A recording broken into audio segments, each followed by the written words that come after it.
Siddu DKShi ಭೇಟಿಯಾಗದ Rahul Gandhi, ಬರಿಗೈಯಲ್ಲಿ ವಾಪಸ್ಸಾದ CM DCM, ಮತ್ತೆ ಮುಂದುವರಿದ high command ಮೌನ. ನಾಯಕತ್ವ ಬದಲಾವಣೆ ವಿಷಯದಲ್ಲಿ 2ರಲ್ಲಿ 1 ತೀರ್ಮಾನ ಆಗಲೇಬೇಕು ಅಂತ ಸಿದ್ದು ಡಿಕೆಶಿ ತೀರ್ಮಾನಿಸಿ ದಿಲ್ಲಿ ಫ್ಲೈಟ್ ಹತ್ತಿದ್ರು. ಏನಾದರೂ ಆಗಲಿ ರಾಹುಲ್ ಗಾಂಧಿ ಇದಕ್ಕೆ ಫುಲ್ ಸ್ಟಾಪ್ ಇಡಲೇಬೇಕು ಅಂತ ನಿರ್ಧರಿಸಿದ ಇವರಿಬ್ಬರು ರಾಹುಲ್ ಗಾಂಧಿ ಭೇಟಿಯಾಗಿ ಸಿಎಂ ಕುರ್ಚಿ ಕದನಕ್ಕೆ ಇತಿಶ್ರೀ ಹಾಡಬೇಕು ಅಂದುಕೊಂಡು ದಿಲ್ಲಿಗೆ ಬಂದಿದ್ರು. ಆದರೆ ಇವರಿಬ್ಬರ ದೆಹಲಿ ಯಾತ್ರೆ ನಿರೀಕ್ಷಿತ ಫಲ ನೀಡಿಲ್ಲ. ಈ ಬಗ್ಗೆ ಹೈಕಮಾಂಡ್ ಮೌನ ಮತ್ತೆ ಮುಂದುವರೆದಿದೆ. ಹೈಕಮಾಂಡ್ ಮಟ್ಟದಲ್ಲಿ ಎಲ್ಲವೂ ಸರಿ ಇಲ್ಲ ಅನ್ನೋದು ಮತ್ತೊಮ್ಮೆ ಸಾಬೀತಾಗಿದೆ. ಇಬ್ಬರು ನಾಯಕರಿಗೆ ಎಐಸಿಸಿ ವರಿಷ್ಠ ರಾಹುಲ್ ಗಾಂಧಿ ಭೇಟಿಯ ಭಾಗ್ಯವೇ ಸಿಕ್ಕಿಲ್ಲ. ಈ ತಿಂಗಳಲ್ಲಿ ಇದು 3ನೆಯ ಪ್ರಯತ್ನವಾದರೂ ಫಲಿತಾಂಶ ಮಾತ್ರ ಶೂನ್ಯ. ಹಾಗಾದರೆ ದೆಹಲಿ ಅಂಗಳದಲ್ಲಿ ನಡೆದಿದ್ದೇನು? ರಾಹುಲ್ ಗಾಂಧಿ ಯಾಕೆ ಭೇಟಿಯಾಗಲು ಮನಸ್ಸು ಮಾಡಲಿಲ್ಲ? ಹೈಕಮಾಂಡ್ ಮೌನದ ಹಿಂದಿನ ಮರ್ಮವೇನು?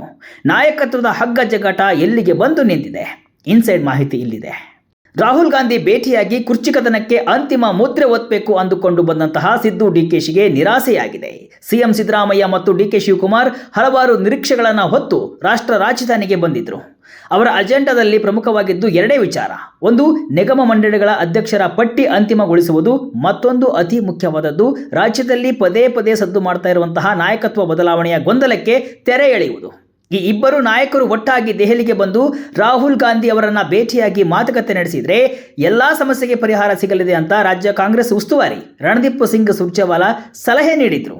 ಆ ಸಲಹೆ ಅನ್ವಯವೇ ಈ ಭೇಟಿ ನಿಗದಿಯಾಗಿತ್ತು. ಆದರೆ ಅಂದುಕೊಂಡಂತೆ ಯಾವುದೂ ಆಗಲಿಲ್ಲ. ಬಿಕ್ಕಟ್ಟಿನಿಂದ ದೂರ ಇರಲು ರಾಹುಲ್ ನಿರ್ಧಾರ. ಮತ್ತಷ್ಟು ಹೆಚ್ಚಿದ ನಾಯಕತ್ವ ಗೊಂದಲ. ಮೂಲಗಳ ಪ್ರಕಾರ ನಾಯಕತ್ವ ಬದಲಾವಣೆಯಂತಹ ಸೂಕ್ಷ್ಮ ಮತ್ತು ವಿವಾದಾತ್ಮಕ ವಿಷಯದಿಂದ ಸದ್ಯಕ್ಕೆ ಅಂತರ ಕಾಯ್ದುಕೊಳ್ಳಲು ರಾಹುಲ್ ಗಾಂಧಿ ನಿರ್ಧರಿಸಿದ್ದಾರೆ ಎನ್ನಲಾಗಿದೆ. ಇದೇ ಕಾರಣಕ್ಕೆ ಅವರು ಸಿದ್ದು ಡಿಕೆಶಿ ಪ್ರತ್ಯೇಕ ಭೇಟಿಗೆ ಸಮಯ ನೀಡಿಲ್ಲ ಎನ್ನಲಾಗ್ತಿದೆ. ಭಾಗೀದಾರ ನ್ಯಾಯ ಸಮ್ಮೇಳನದ ವೇದಿಕೆಯಲ್ಲಿ ಸಿದ್ದರಾಮಯ್ಯ ಅವರಿಗೆ ರಾಹುಲ್ ಗಾಂಧಿ ಮುಖಾಮುಖಿಯಾಗಿದ್ದು ಬಿಟ್ಟರೆ ಯಾವುದೇ ಖಾಸಗಿ ಮಾತುಕತೆ ಚರ್ಚೆ ನಡೆದಿಲ್ಲ. ಇದು ಸಹಜವಾಗಿಯೇ ರಾಜ್ಯ ಕಾಂಗ್ರೆಸ್ ಪಾಳ್ಯದಲ್ಲಿ ತಳಮಳ ಸೃಷ್ಟಿಸಿದೆ. ಅಧಿಕಾರಕ್ಕೆ ಬಂದಾಗಿನಿಂದಲೂ ಕಾಂಗ್ರೆಸ್ ಪಕ್ಷದಲ್ಲಿ ಸಿಎಂ ಬದಲಾವಣೆ ಕಿಚ್ಚು ಹಬ್ಬುತ್ತಲೇ ಇದೆ. ಅವರವರ ಬೆಂಬಲಿಗರು ಕೂಡ ಕಿತ್ತಾಡ್ತಿದ್ದಾರೆ, ಬಹಿರಂಗವಾಗಿಯೇ ಮಾತನಾಡ್ತಿದ್ದಾರೆ. ಈ ಹಿನ್ನೆಲೆಯಲ್ಲಿ ಹೈಕಮಾಂಡ್ನಿಂದ ಒಂದು ಸ್ಪಷ್ಟವಾದ ನಿರ್ದೇಶನ ಅಥವಾ ಭರವಸೆಯನ್ನ ಇಬ್ಬರು ನಾಯಕರು ನಿರೀಕ್ಷೆ ಮಾಡ್ತಾ ಇದ್ದಾರೆ. ಆದರೆ ರಾಹುಲ್ ಗಾಂಧಿ ಅವರ ಈ ದೂರ ಉಳಿಯುವ ತಂತ್ರ ಗೊಂದಲವನ್ನ ಮತ್ತಷ್ಟು ಹೆಚ್ಚಿಸಿದೆ. ರಾಹುಲ್ ಗಾಂಧಿ ಭೇಟಿ ವಿಫಲವಾದ ನಂತರ ಕರ್ನಾಟಕ ಭವನದಲ್ಲಿ ಸುದ್ದಿಗೋಷ್ಠಿ ನಡೆಸಿದ ಸಿಎಂ ಸಿದ್ದರಾಮಯ್ಯ ತಮ್ಮ ಎಂದಿನ ಶೈಲಿಯಲ್ಲಿ ಪರಿಸ್ಥಿತಿಯನ್ನು ನಿಭಾಯಿಸಲು ಯತ್ನಿಸಿದರು. ನೋಡಿ, ನಾವು ಬೇರೆ ಬೇರೆ ಕೆಲಸಗಳ ಮೇಲೆ ಇಲ್ಲಿಗೆ ಬಂದಿದ್ವು. ರಾಹುಲ್ ಗಾಂಧಿ ಅವರು ತಮ್ಮ ಕಾರ್ಯಕ್ರಮಗಳಲ್ಲಿ ಬ್ಯುಸಿ ಇದ್ದಾರೆ. ನಾನು ಎಐಸಿಸಿ ಕಾನೂನು ಘಟಕ ಆಯೋಜಿಸಿರುವ ವಿಚಾರ ಸಂಕಿರಣದಲ್ಲಿ ಭಾಗವಹಿಸಲು ಮತ್ತೆ ಆಗಸ್ಟ್ 1 ಮತ್ತು 2ರಂದು ದೆಹಲಿಗೆ ಬರ್ತೇನೆ. ಆ ಸಂದರ್ಭದಲ್ಲಿ ಖಂಡಿತವಾಗಿಯೂ ರಾಹುಲ್ ಗಾಂಧಿ ಅವರನ್ನ ಭೇಟಿ ಮಾಡಿ ರಾಜ್ಯದ ವಿದ್ಯಮಾನಗಳ ಕುರಿತು ಚರ್ಚಿಸುತ್ತೇನೆ ಅಂತ ಹೇಳಿದರು. ಸಿದ್ದರಾಮಯ್ಯ ಅವರ ಈ ಮಾತುಗಳು ಸದ್ಯಕ್ಕೆ ಪರಿಸ್ಥಿತಿಯನ್ನು ತಿಳಿಗೊಳಿಸುವ ಪ್ರಯತ್ನದಂತೆ ಕಂಡರೂ ಕೂಡ ನಾಯಕತ್ವದ ಪ್ರಶ್ನೆಗೆ ಉತ್ತರ ಸಿಗದೇ ಇರುವುದು ಸ್ಪಷ್ಟವಾಗಿತ್ತು. ಅವರ ಧ್ವನಿಯಲ್ಲಿ ಮುಂದಿನ ಭೇಟಿಯ ಬಗ್ಗೆ ವಿಶ್ವಾಸ ಬಿತ್ತಾದರೂ ಕೂಡ ಈ ಬಾರಿಯ ನಿರಾಸೆಯ ನೆರಳು ಅವರನ್ನು ಆವರಿಸಿತ್ತು. ಹೈಕಮಾಂಡ್ ಮೌನದ ಹಿಂದಿನ ಮರ್ಮವೇನು? ಹಾಗಾದರೆ ಕಾಂಗ್ರೆಸ್ ಹೈಕಮಾಂಡ್, ಅದರಲ್ಲೂ ರಾಹುಲ್ ಗಾಂಧಿ ಈ ವಿಷಯದಲ್ಲಿ ಮೌನವಾಗಿರುವುದು ಯಾಕೆ? ಇದರ ಹಿಂದೆ ಹಲವು ರಾಜಕೀಯ ಲೆಕ್ಕಾಚಾರಗಳಿವೆ. ಹೌದು, ಮುಂದೆ ಸ್ಥಳೀಯ ಚುನಾವಣೆಗಳು ಬರಲಿವೆ. ಅಲ್ಲದೆ ಮುಂದಿನ ವಿಧಾನಸಭಾ ಹಾಗೂ ಲೋಕಸಭಾ ಚುನಾವಣೆ ಮೇಲೆ ಕಾಂಗ್ರೆಸ್ ಕಣ್ಣಿಟ್ಟಿದೆ. ಈ ಸಂದರ್ಭದಲ್ಲಿ ನಾಯಕತ್ವ ಬದಲಾವಣೆಯಂತಹ ನಿರ್ಧಾರ ಕೈಗೊಂಡರೆ ಅದು ಪಕ್ಷದ ಮೇಲೆ ವ್ಯತಿರಿಕ್ತ ಪರಿಣಾಮ ಬೀರಬಹುದು. ಪಕ್ಷದಲ್ಲಿ ದೊಡ್ಡ ಮಟ್ಟದಲ್ಲಿ ಬಂಡಾಯ ಏಳಬಹುದು. ಹೀಗಾಗಿ ಸದ್ಯಕ್ಕೆ ಈ ವಿಷಯವನ್ನು ಮುಂದೂಡುವುದು ಹೈಕಮಾಂಡ್ನ ಮೊದಲ ತಂತ್ರವಾಗಿದೆ. ಸಿದ್ದರಾಮಯ್ಯ ಮತ್ತು ಡಿಕೆ ಶಿವಕುಮಾರ್ ಇಬ್ಬರು ರಾಜ್ಯ ಕಾಂಗ್ರೆಸ್ನ ಪ್ರಬಲ ಸ್ತಂಭಗಳು. ಒಬ್ಬರನ್ನ ಬಿಟ್ಟು ಇನ್ನೊಬ್ಬರನ್ನ ಓಲೈಸಲು ಸಾಧ್ಯವಿಲ್ಲ. ನಾಯಕತ್ವದ ವಿಷಯವನ್ನು ತೇಲುತ್ತಾ ಇಡುವ ಮೂಲಕ ಇಬ್ಬರನ್ನೂ ತಮ್ಮ ಹಿಡಿತದಲ್ಲಿಟ್ಟುಕೊಳ್ಳುವ ಮತ್ತು ಸರ್ಕಾರದ ಮೇಲೆ ತಮ್ಮ ನಿಯಂತ್ರಣವನ್ನು ಸಾಧಿಸುವ ಉದ್ದೇಶವು ಹೈಕಮಾಂಡ್ಗೆ ಇರಬಹುದು. ಇನ್ನು ಸಿದ್ದರಾಮಯ್ಯ ಅವರು ಮುಖ್ಯಮಂತ್ರಿಯಾಗಿ ತಮ್ಮದೇ ಆದ ಜನಪ್ರಿಯತೆ ಮತ್ತು ವರ್ಚಸ್ಸನ್ನು ಹೊಂದಿದ್ದಾರೆ. ಅಹಿಂದ ಬಲ ಇದೆ, ಅತಿ ಹೆಚ್ಚು ಶಾಸಕರ ಬೆಂಬಲವೂ ಇದೆ. ಇಂತಹ ಸಂದರ್ಭದಲ್ಲಿ ಅವರನ್ನು ಕೆಳಗಿಳಿಸುವುದು ಸುಲಭದ ಮಾತಲ್ಲ. ಇದು ಪಕ್ಷಕ್ಕೆ ದೊಡ್ಡ ಹಾನಿ ಉಂಟು ಮಾಡಬಹುದು ಅಂತ ಆತಂಕವೂ ವರಿಷ್ಠರಲ್ಲಿ ಇದೆ. ಮತ್ತೊಂದೆಡೆ ಡಿಕೆ ಶಿವಕುಮಾರ್ ಪಕ್ಷದ ಅಧ್ಯಕ್ಷರಾಗಿ ತಮ್ಮ ಸಂಘಟನಾ ಚಾತುರ್ಯದಿಂದ ಪಕ್ಷವನ್ನು ಅಧಿಕಾರಕ್ಕೆ ತರುವಲ್ಲಿ ಪ್ರಮುಖ ಪಾತ್ರವನ್ನು ವಹಿಸಿದ್ದಾರೆ. ಅವರ ಕೊಡುಗೆಯನ್ನು ಕಡೆಗಣಿಸಲು ಸಾಧ್ಯವಿಲ್ಲ. ಅವರಿಗೆ ನೀಡಿದ ಮಾತನ್ನು ಉಳಿಸಿಕೊಳ್ಳದಿದ್ದರೆ ಪಕ್ಷದ ನಿಷ್ಠಾವಂತ ಕಾರ್ಯಕರ್ತರಿಗೆ ತಪ್ಪು ಸಂದೇಶವನ್ನು ರವಾನಿಸಿದಂತೆ ಆಗುತ್ತೆ ಎಂಬ ಅರಿವು ಕೂಡ ಹೈಕಮಾಂಡ್ಗೆ ಇದೆ. ಈ ಎಲ್ಲ ಕಾರಣಗಳಿಂದ ಯಾರ ಕೈಯನ್ನು ಬಿಡಲಾಗದ, ಯಾರನ್ನೂ ನೋಯಿಸಲಾಗದ ಇಕ್ಕಟ್ಟಿಗೆ ಹೈಕಮಾಂಡ್ ಸಿಲುಕಿದೆ.